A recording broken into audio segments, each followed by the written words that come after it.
Vamos de nuevo. Hola, soy Luis Quid. Bienvenidos a otro episodio de HP en salud mental. Es un podcast en el que hablamos de temas de salud mental dentro de las profesiones creativas.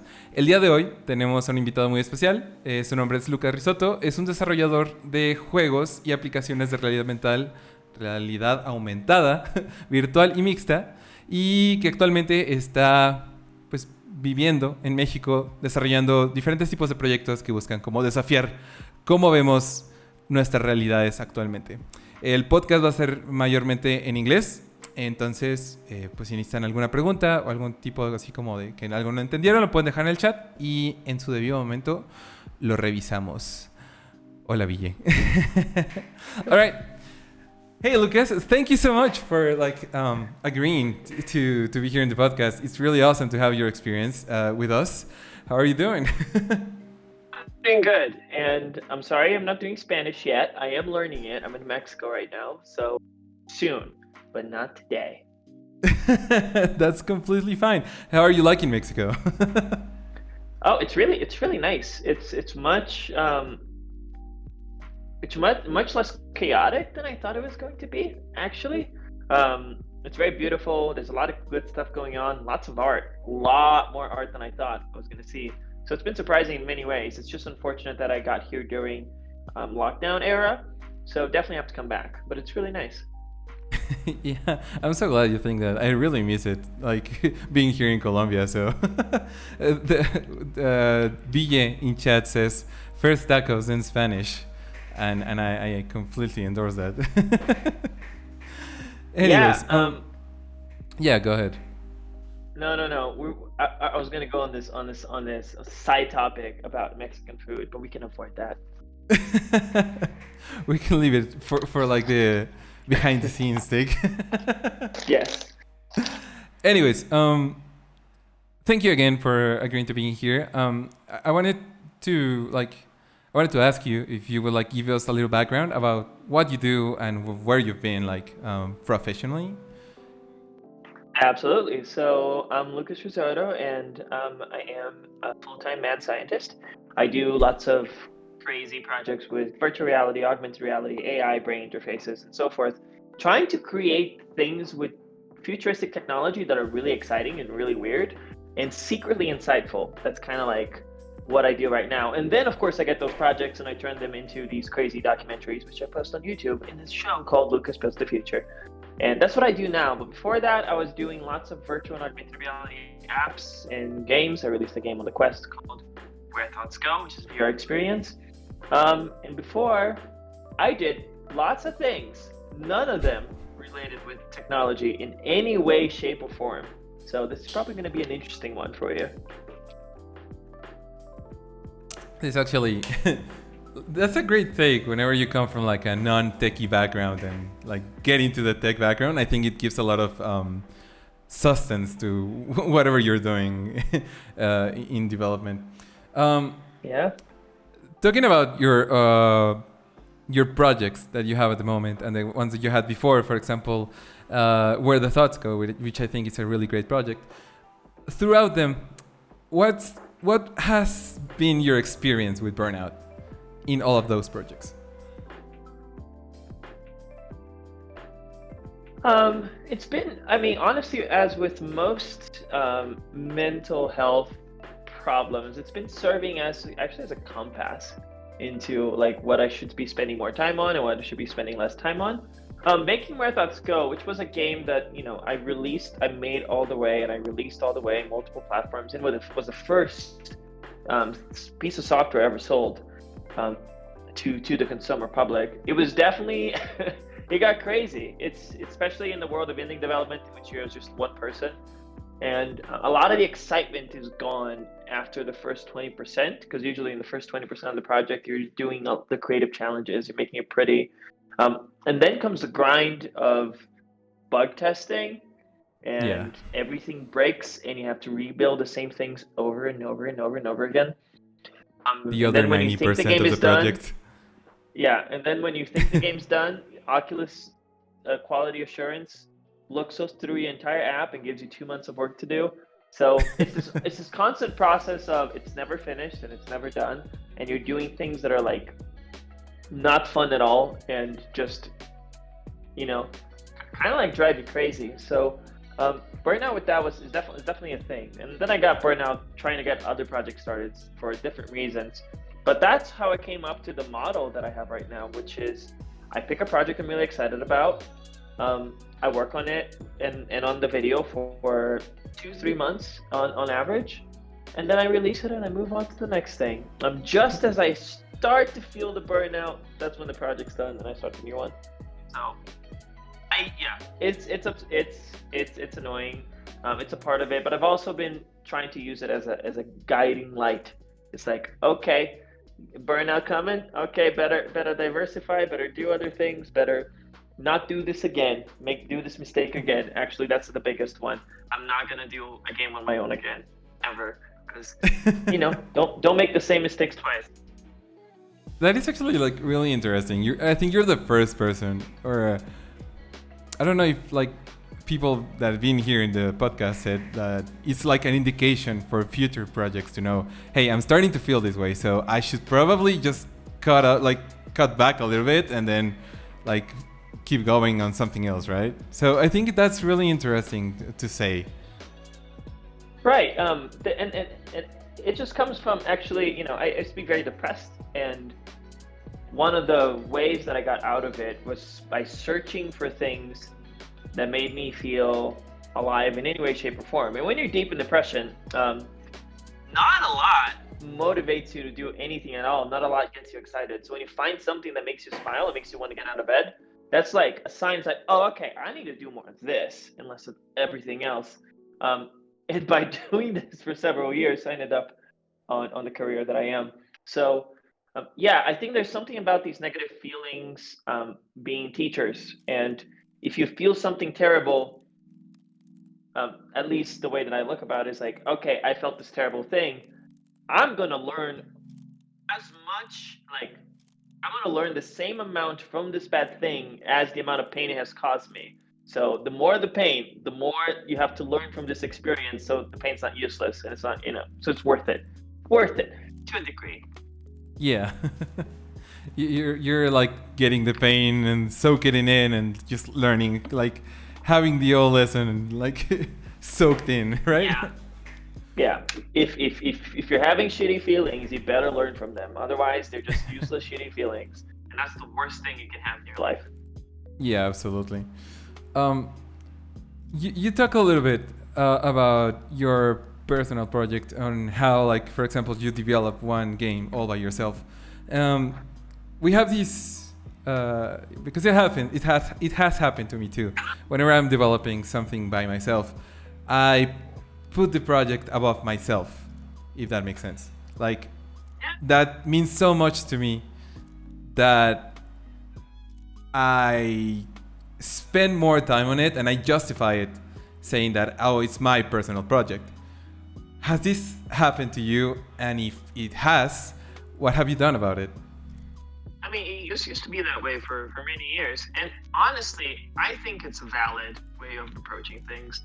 If you want to kill yourself a little bit for a while and put the project above everything else and not be healthy and not be happy, I think that's valid. That's fine. And that works for a lot of people. It gets you high production for a certain period of time.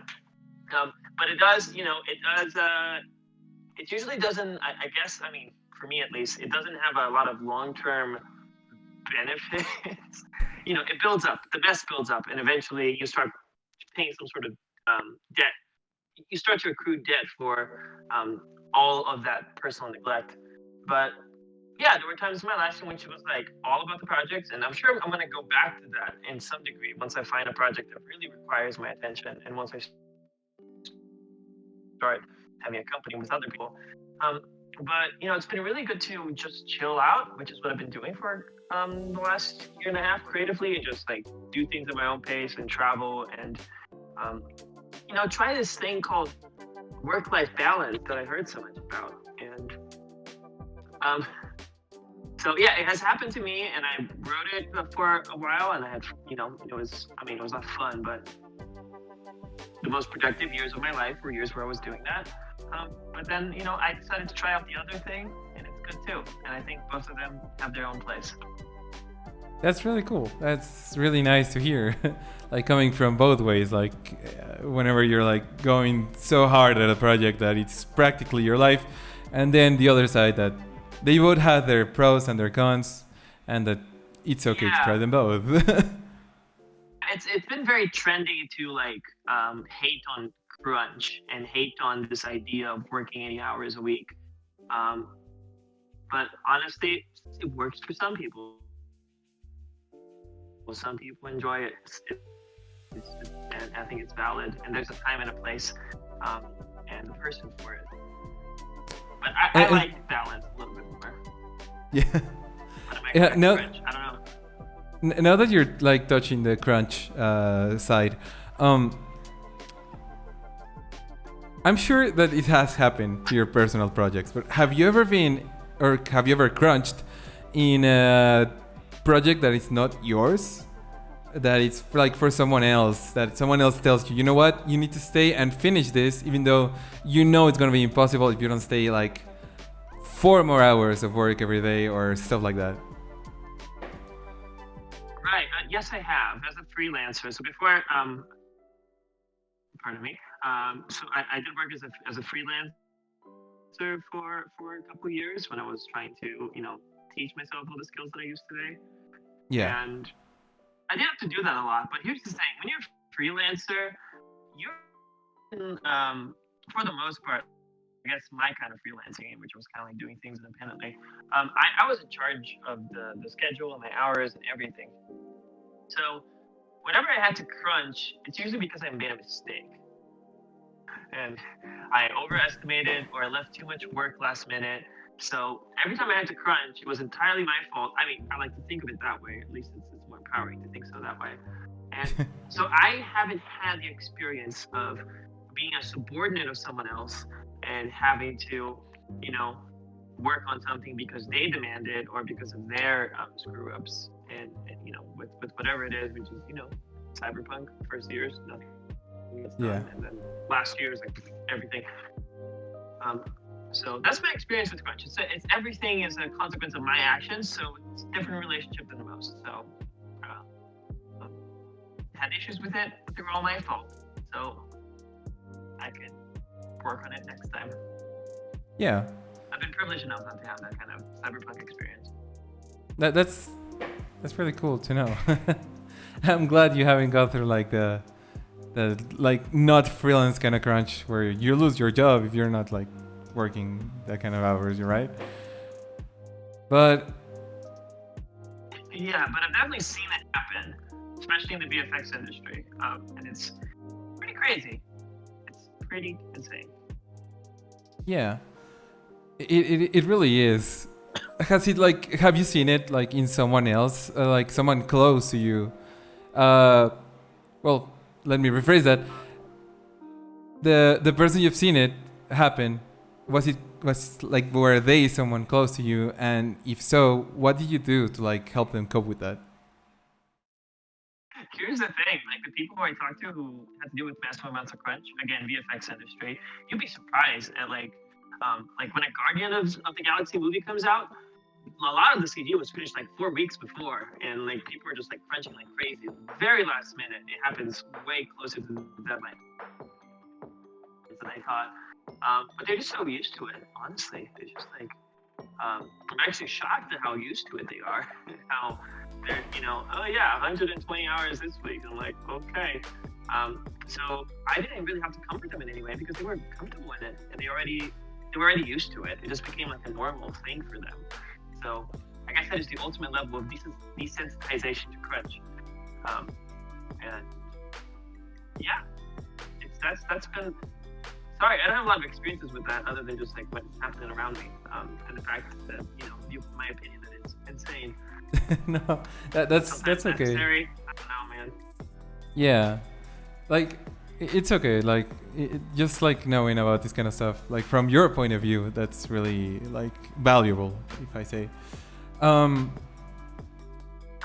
coming from these like kind of experiences like crunch and working till late and like going from like the game goes above everything else, in my opinion, I feel like there's sometimes glorified conduct inside the game development community, in which, you know, if you're not working like 18 hours a day on your game and spending weekends working on your day is not gonna be good enough. What do you think about these conducts, like of people that say like if you're not working hard enough, even if you're not taking care of yourself, your game's not gonna be good? Make a smaller game, man. It's yeah, like it's honestly scope is so much of it. Just I've had, I mean, the people who have known, sorry, there's actually so many developers who have had issues with crunch. That I do know now that I started thinking about it. It's really a matter of project scope. Like, it's what I focus on with Grand Theft Go was a very, very, very simple concept. It's very unique, and it's a very simple interaction scheme. So I can just do almost the entire, like the whole game was drafted in like 3 months. It was the whole like next 9 months was polish, and then several other months to port it. Different story because I had to rebuild a lot of it from the ground up. But it's you can get around it with scope. If you want to work 20 hours a week and make a game, make a small and focused and polished game instead of an MMORPG. And so it comes down to, I guess, figuring out who you are, how many hours you like to work, what are your limits, what keeps you happy, and then molding the project around you and those things, right? So,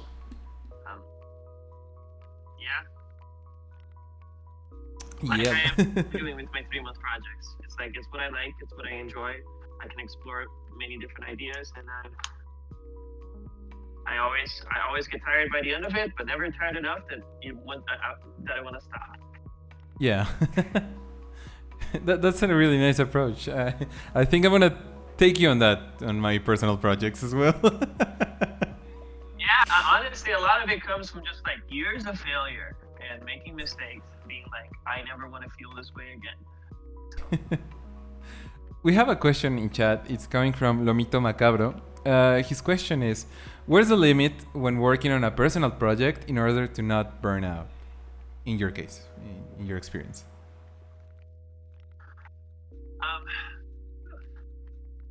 For projects that I'm doing all on my own, it's usually like 3 months.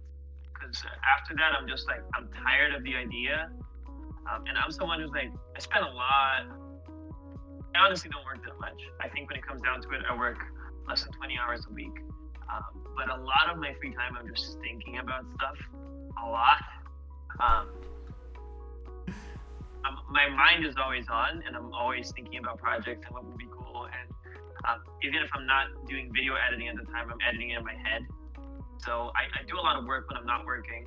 And yeah, after 3 months, like I get really obsessed with the project, but after 3 months, I'm just like, because there's so many other things I want to do, my desire to do these other, like I start to resent what I'm doing currently because I want to do these other cool things.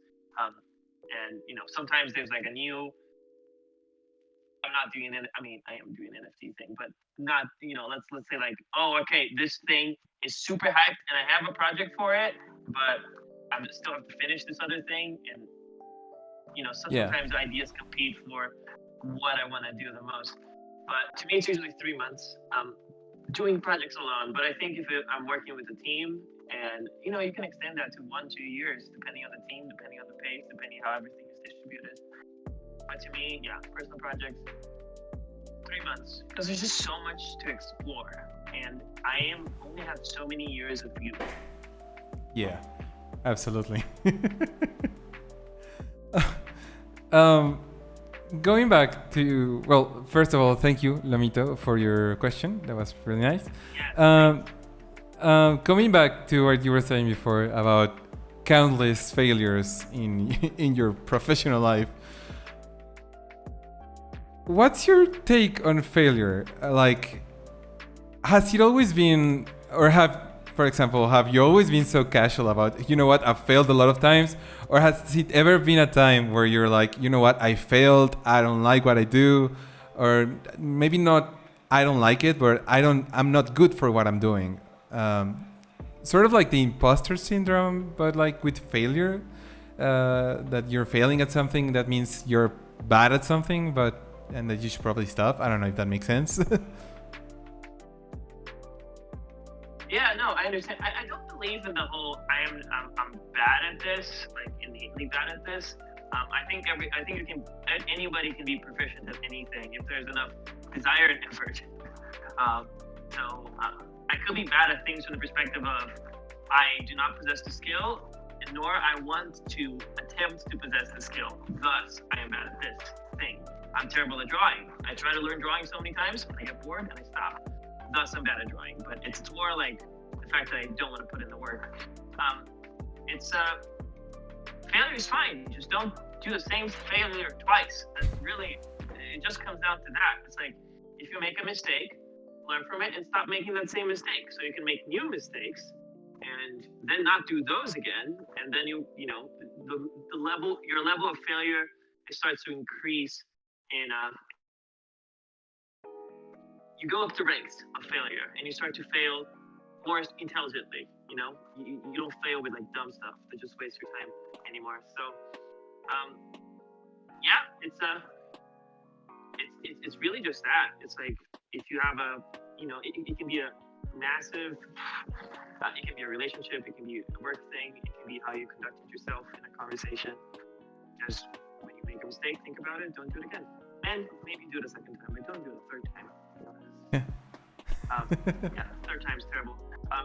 By the way, I have lots of experience with imposter syndrome, so it's something we talk about. And when I was in beginning in 2015, I pretty much reached a point in my career, I was not doing any of this, in which I was like,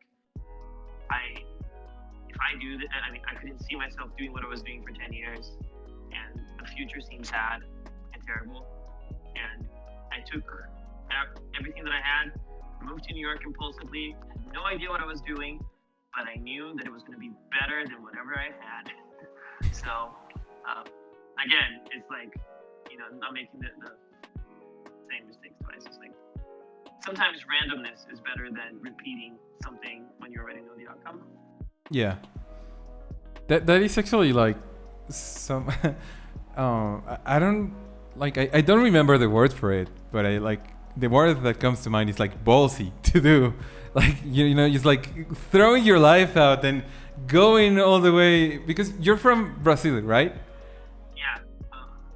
It wasn't as ballsy as much as like, once you reach certain levels of despair and you have nothing to lose, you start going like, eh. And that's also one of the reasons I started learning coding, because I was like, eh. I don't have anything to lose, which is actually a good place to be. Yeah. You can go any lower than that. Yeah, exactly. It's a good. Yeah. That's a really good take, like to actually try things out and like risk yourself. If you're actually feeling like really bad, if there's no other like way to go, maybe you can try it, and worst comes to worst, you'll probably stay there, and if anything else comes, you'll learn from it and you keep going, right? Yeah, exactly. If you are unhappy on a day-to-day basis, look at what's surrounding you and be honest about what needs replacing. Yeah. When you started, things like going to another country. Yeah. Nice. When you started this journey of starting to code or starting to get into like coding, did it ever come to you not feeling good enough, even though you were getting good at what you were doing at coding or at apps and stuff like that? For example, this so-called imposter syndrome, has it ever like came to mind whenever you were starting on learning to code? So when I was a teenager, when I was a kid actually, 9, 10, I was very interested in technology, and I was making like tiny games in RPG Maker, and I was trying to teach myself how to create malware so it could infect my dad's computer with viruses. But it was not the era of YouTube yet. You couldn't teach yourself things as easily as you can today. And I watched But I was trying anyway, until one day I saw this documentary about this 13-year-old codes in his sleep, in his mind, in his dreams. And after watching that, I was like, okay, I will never be this good. And I quit, which was like extremely demotivating. And that's I already thought this like, okay, I have to be at this level to even like have a chance. But then once I started to teach myself how to code 10 years later, of course I went through this whole process and it was terrible. And especially in the beginning where I was learning just simple things like vocabulary and everybody seemed so more advanced. But then what really made me keep going though was not really just, I assumed that I could teach myself, but Imposter Syndrome doesn't care about that. It just keeps doing its thing. It was really when I realized when I was looking at virtual and augmented reality, and there were so many cool things that I thought were obvious and that should exist and no one was making. And that's when I realized that what mattered more than the coding expertise is really a perspective. It's really like having a unique perspective so you can create something that no one else would create because it's such an extension of you. And that's when I started to look at coding as what it is. It's just a tool that you need to use just well enough to do what it is you want to do. So I dropped the pressure. I'm like, I'm not going to be a master hacker. I'm just going to learn enough so I can do this thing that I want to do. And even if the code is shit, even if everything is terrible in the background, if the perspective is unique enough, it will do well on its own. And I think that thesis was correct. It's just a tool. You can teach yourself how to use a hammer. You can teach yourself coding. It does take effort. Some people have an aptitude for it more than others, but really it comes down to just learning enough to do what it is you want to do. And once I started to think that way, the pressure dropped, and I was able to develop with time slowly. And also, making sure your projects match your skill level. Very often when people are starting out, they start with their most ambitious idea and it fails. It just does because you're not there yet. You have to start with something like much simpler. But that's like a general idea. Yeah. That's something that I actually needed to hear. I usually tend to like set up my expectations of something like way up high because I see something that probably took years, to develop and stuff. And I'm like, hey, I want to do that, but I don't take that into consideration that they probably took years and a lot of people to do. So whenever it doesn't come out that way, I'm just like, why? Is it me? Is it like my skills? Like, is it everything? So it's really nice to hear that. Yeah, and you have to get comfortable with the idea of like building an airplane while in free fall, and just having trust in you that you will figure things out. And that takes a leap of faith. That is scary, but for humans, we clearly can adapt to any sort of environment. We live in these huge concrete caves that we built with our hands. And yeah, it's practice really. And if you can make it a lifestyle, always getting into things that are completely out of your league and always expanding until you're not an imposter in anything anymore. Like I'm trying to learn new things, even today, of course, and I feel stupid. I feel stupid all the time, especially when I talk to my more knowledgeable friends. But I know it's a temporary state, and that a year from now, I will go from stupid to knowing way more than the vast majority of people. That's really nice. You mentioned something right now that I think it's really valuable. The whole having your community, in this case your friends, being better at something. How does that help for you to like grasp this perspective of where you're going to like where you want to go in whatever project you're working on? Can you repeat the question? I don't think I fully. Yeah, sorry. I like got a little bit confused as well. Like, how much influences your projects to have in your community, in this case your friends, to have friends that are better at something you want to do? I have every now and then when I'm getting into a new space that's something I never touched on before, it's their guidance helps me hugely. Probably saves me, turns 3 months of effort into a week. So there's that. That's definitely a thing. And um, making sure that, of course, with friends that most of my friends, the people that I really connect with, are general.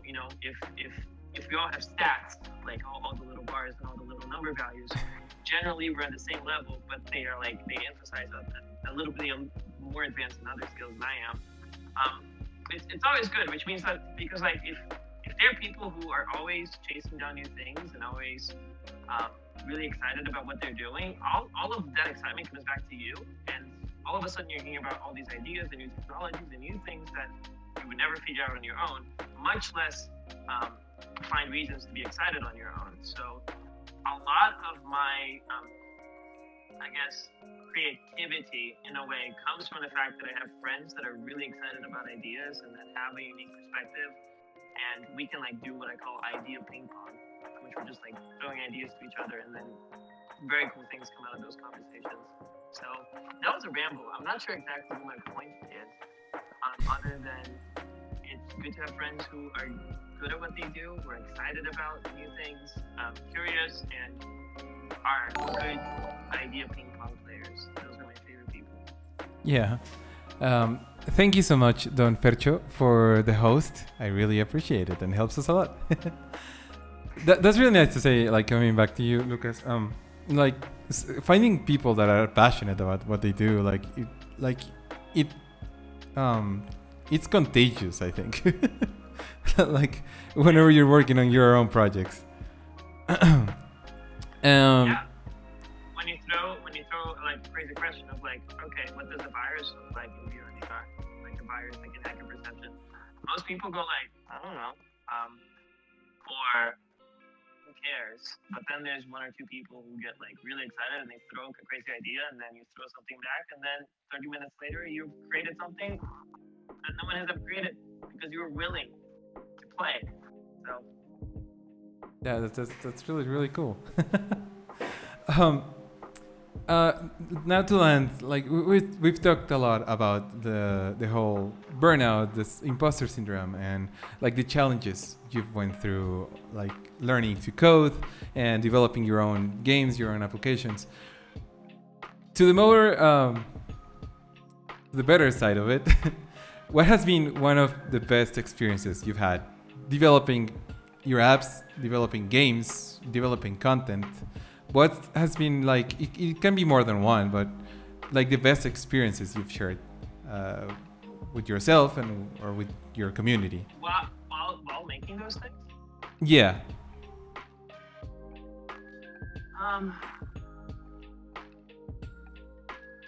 I don't know. Here's the thing. I'm doing it because I love the process and I enjoy everything about it. Of course, there's parts that actually the part I enjoy the least is the engineering part.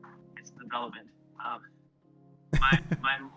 project nowadays are 7 to 10 days of development, and then the rest is all the video. But it's honestly, there's nothing comes to mind. It's really just the whole process of starting something and watching it evolve into something crazy that was not what you thought of at all at the beginning.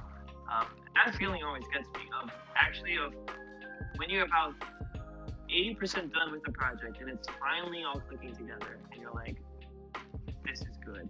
Because for the most part when I'm developing a project, it's always this is kind of crappy, this is not really that good. But in the end, it always starts to come together, and that always brings me such joy. Seeing it click and realizing that it's okay, all this time I spent on it wasn't a huge waste of time. But then there's all the struggle, getting there. But I think that is the point with every project that's the one where I'm the most happy and fulfilled. But yeah, I can think of single moments if it's something that you really want to. But I'd say that is the point of every project that makes me really happy. And of course, finishing and sharing it. But the 80%, the one where it clicks, it's more personally meaningful because it resolves the conflict that's going on internally with you throughout the whole first 80%. Yeah. Thank you for that. We're like, I think we're getting a little bit to the close of the whole thing. Okay. We don't want to make it a little bit too long, so it's not as tedious to listen through all of this, even though your experience has been amazing. Thank you so much again for coming with us. Just a few couple of questions more, and then we'll go with the chat if they have any more questions.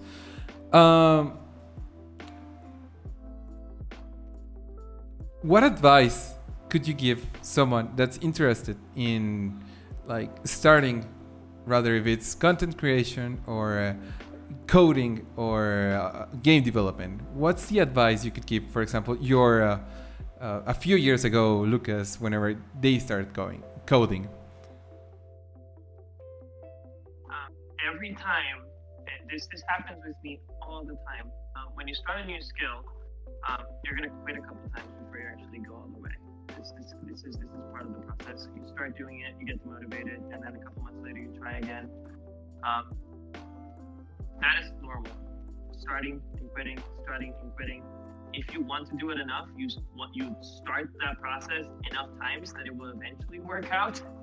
So it does get easier at some point, and every time when you cross that threshold, which is mostly internal, it's mostly you just like telling yourself that it's too difficult or that you can't do it. You always look back in retrospect and you always go like, oh, this is way easier than I thought it was. So it's silly because it's like every new thing that you're trying to conquer, it doesn't matter if it's VR or whatever it is. I mean, we can talk about VR specifically, but I think it applies. It looks very hard from the outside, and once you bust through that initial wall, you realize that it's not nearly as difficult as you thought, but it does require effort and might require repetition. So contextualizing this with virtual and augmented reality is get a headset and start playing. If you are more in the visual arts world, download some creative apps, learn how to display your work, import them into Blender, make some pretty things in virtual reality, and do small projects that are compatible with your skill level but allow you to complete things. That is what I say my advice is. Complete things. Find small things in VR you can do and finish them and share them. It is so empowering to finish things, no matter how small. So don't do, when you're starting out, don't do that game that you want to do, that you've always wanted to do. That's going to take 2-3 years of development. Find something tiny, something you know that you can do 100%, because it is going to be harder than you think it's going to be. It always is. It always is. But if you get something that you think is easy, it's going to be at your skill level because it's always more challenging. And if you complete, you have the energy for the next one and the next one and the next one. And one day you think about the thing you've always wanted to do, and you'll be like, I actually know how to approach this. So yeah, finish things. Doesn't matter how small. Thank you. It's sort of like an iteration kind of thing. Yeah. I mean, it's what connects everything we talked about here. It's just like know yourself, know who you are, know your skill levels, know where you want to go, and adjust everything you do around that knowledge. Yeah. Awesome. Thank you so much. Just as a last question before we go with the chat, whenever you're working on your projects and you're doing this 3-month time period, what keeps you motivated whenever you're like starting to get this fatigue of one project? It's how mind-blowing this is going to be to some people, and how impactful it is going to be to how they change it, like how they look at the world.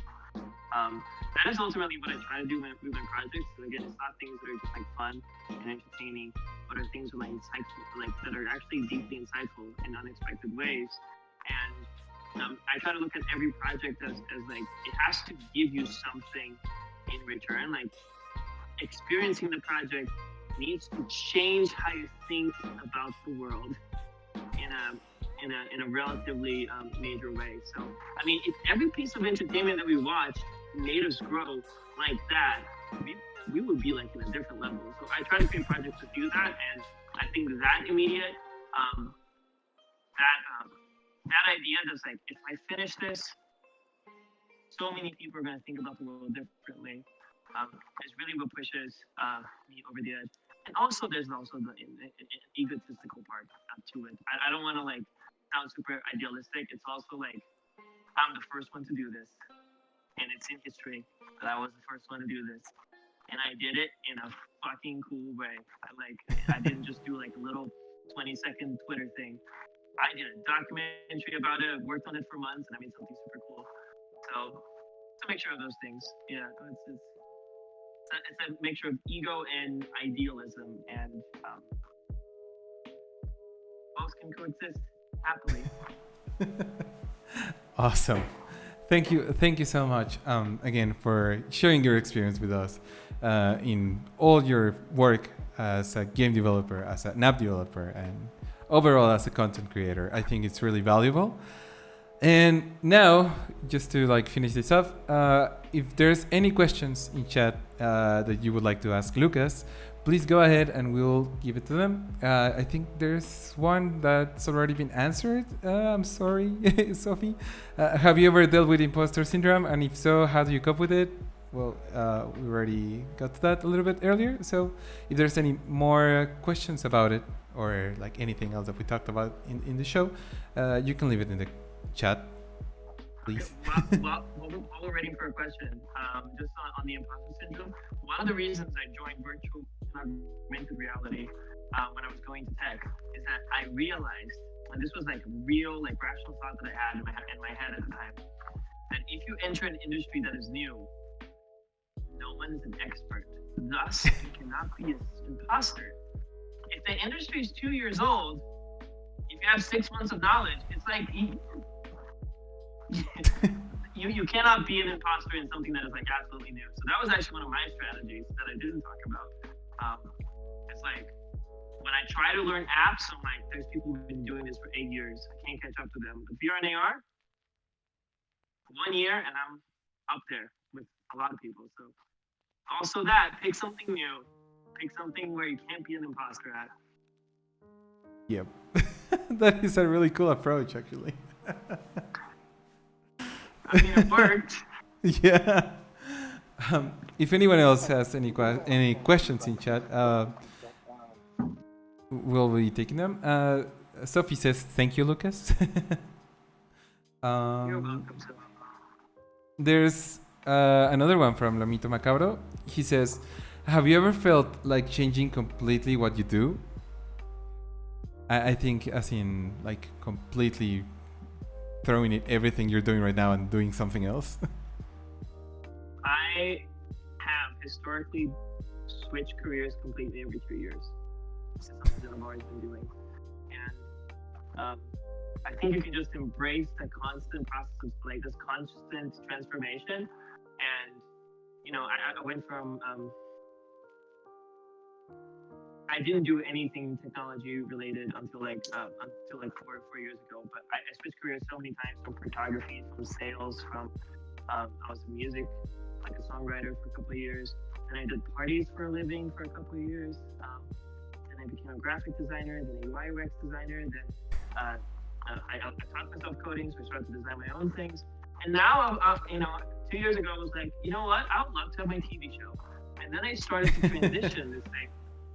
Transition my skills. So it's like I'm doing VR and AR projects still, but now I'm doing them with an emphasis in the storytelling, and I have a YouTube show. And it's like you can always change yourself slowly. It doesn't have to be the whole, blow up everything and start from scratch. Although I have done this once, and sometimes it's necessary.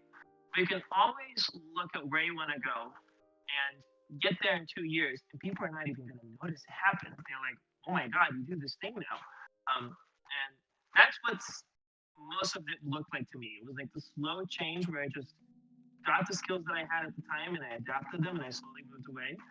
Like, one thing that I want to do is move away from virtual and augmented reality and do stuff with AI, with the blockchain, with brain interfaces. but I am known as a VR and AR guy, so I have to like transition slowly to these things. That's one of the things I want to attempt to do this year is change who I am in people's minds so I can become this new thing. So embrace transformation, embrace changing yourself consciously over several years. This is something that I guess something I didn't do until I was in my mid 20s. I mean, yeah, like be like, okay, I want to be this person in 2 years, so this is what I'm gonna do. But yeah, sometimes you need to blow everything up and start from scratch. If you're at a place in which you're not happy with anything in your life or barely anything, that can help. Otherwise, you can transition, and you can transition in a way that no one notices. Awesome. Lomito says, oh my God, same. Well, I'm just halfway through the list, so thank you. No, this is good. If you're changing careers every 2 years, it means that you're like you're not happily content. And if you keep switching, eventually you will be stuck in something. And I just realized I've been doing VR for almost 5 years, entirely by accident.